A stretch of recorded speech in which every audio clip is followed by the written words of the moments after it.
Dalam kunjungannya untuk meresmikan Pasar Badung di Denpasar pada Jumat sore, Presiden Joko Widodo disambut dengan tarian pendet khas Bali. Uniknya dalam pementasan tersebut, sejumlah penari mencapai 2.000 orang.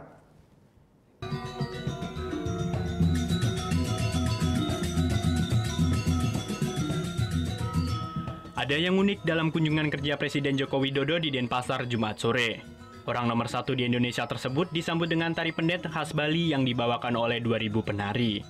Penari-penari ini berasal dari siswi pilihan dari 40 SMA dan SMK sekota Denpasar.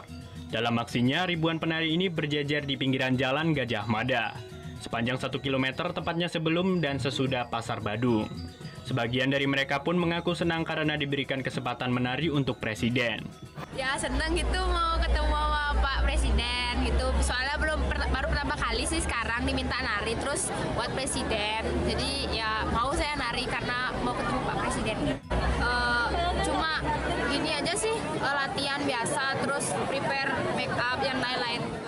Para pelajar yang rata-rata sudah pandai menari ini hanya membutuhkan waktu 3 hari untuk latihan. Karena jumlahnya sangat banyak, sebagian pembimbing pun mengaku cukup kewalahan untuk membuat mereka menjadi kompak.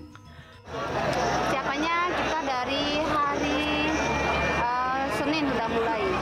Senin, Selasa, sudah siapin dengan kostum, sampai gladi, sampai hari ini.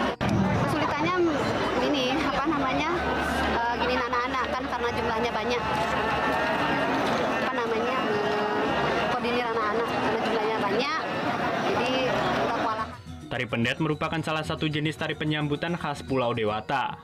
Biasanya dalam pementasan tari ini hanya dibawakan oleh 5 orang saja. Kade Martana melaporkan untuk NET. Oh yang beneran? Iya, oke.